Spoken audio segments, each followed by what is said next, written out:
لا إله إلا أنت سبحانك إني كنت من الظالمين.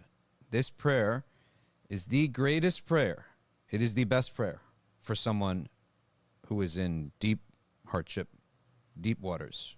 And this literally came to a prophet, Jonah, Yunus, who was literally in deep waters, physically in the body of a whale, who was in deep waters. And remember the man with the whale. The Nun means the man of the whale, but it's also his nickname now, the Nun, which is Sayyidina Yunus. When he went off angrily, thinking we would not restrict him, but then he cried out deep in the darkness, there's no God but you. That's Tawheed. La ilaha illa anta. Subhanak, tanzih. Inni kuntu min al-dhalimin, istighfar. Repentance. So there's Tawheed, monotheism, there's transcendence of God, and there is seeking repentance. Because transcendent, just because you believe in one God does not mean you believe in him properly. Because if you believe in a God who came in the form of a man, or you believe in God, but that God does not have the attributes worthy of worship, then you won't worship him or believe in him. That's why the word subhanak is an expression of transcendence. It is basically, I reject all the false beliefs about God that make him unworthy of worship, such as coming in the form of a man, or having a son, or having a mother, or wrestling Jacob and being pinned, and all, or not knowing something. As we said earlier, the Quraysh, they actually believed that God is not all-powerful, that he couldn't resurrect bones. They believed that God was busied by all the prayers of the people, so you need many gods for all the people, so that he's not all-hearing, and other such things. Subhanak, what it means, and what that word subhanallah refers to, is transcendent, is God, beyond all these false ideas. So this prayer consists of three things, and it came to Prophet Jonah, Yunus alayhi salam. Allah inspired him to show him and to show all of humanity how to be saved when you're in the depth of darkness. Of course, he said it once, it was sufficient for him, because when it comes from the heart of a prophet who fully understands its meaning, and he's got a purest heart, then once is enough. But for us, we may not have that, so we have to repeat it all the time. So the Prophet Yunus was sent as a youth.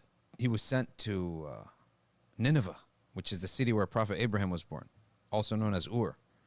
And he was told to preach to those people there. And he was a youth. And he went and he preached at the first gate of the city. Then he went to the eastern gate of the city, then the northern gate of the city, then the western gate of the city. And the people just ignored him. And there was idols everywhere. He was disgusted. And because he was a pure youth, grew up, unlike other prophets who grew up with non-believers. He was born and raised amongst the Hebrew prophets and scholars. And he's never seen idolatry like this before. He was disgusted. And he said, these people are terrible. I'm leave them out. And he, in his mind, this was a good deed. For all of us, that's a good deed. What he did was a good deed. But for prophets have a higher standard. You have to be patient until God tells you.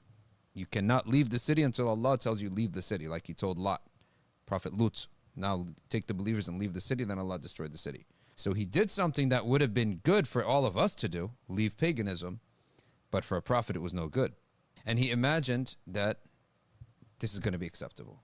When we say, oh, why did Jonah leave the city? He disobeyed God. No, he didn't disobey God. He did not realize that what the good deed that he's doing is not in the right place. It would be in the right place another time. And the Prophet always said, never say, I'm better than Jonah, even though it's true. Because not all prophets are of the same. They're all equal in that we honor them, we respect them, we never say anything bad about them, we believe in them. That's how they're all equal. But the Quran says we preferred some over others. Okay? And the last and final messenger is their greatest one. And he said, never say I'm better than Jonah. Meaning, never put him down, because Allah cites this in the Quran. But because of Jonah, we have something amazing, which is this prayer that everybody should latch onto. You cannot be down for a long period of time.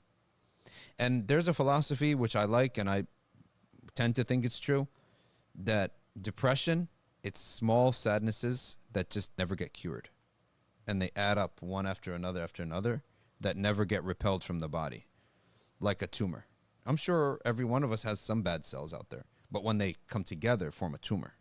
Okay, so that philosophy of depression, and this is the meaning of those who are close to Allah, they never get down, they never get sad, means because when the sadness comes, it does come to them, but never as a depression. None of us should suffer from that, by Allah's permission, of course, if we stick to prayers like this. Let me recite it one more time. وَذَا النُّونِ إِذْ ذَهَبَ مُغَاضِبًا فَظَنَّ أَن لَّن نَّقْدِرَ عَلَيْهِ فنادى في الظلمات أن لا إله إلا أنت سبحانك إني كنت من الظالمين فاستجبنا له ونجيناه من الغم وكذلك ننجي المؤمنين. This is what gives us happiness right here.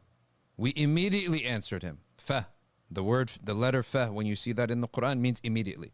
Wa means and it doesn't say which came first. Thumma implicates sequence, but not immediacy. If he said thumma istajabna lah, that means it could be a month later, could be a year later, could be a day later. But fa, immediately when Sayyidina Yunus said this prayer, immediately Allah answered him. But here's the beautiful part. This is also how we answer believers. Nobody should ever say, oh, that was only Prophet Yunus. No, all of us. These two ayahs, 21, Surah 21, verse 87 and 88 should be your prayers, and these are so short. You can memorize this by tonight, and you should pray with it all the time. After Fatiha, you recite this. And when you're walking, La ilaha illa anta subhanaka inni kuntu min al-zalimin, non-stop. We should never ever leave off this prayer or let time pass without saying it.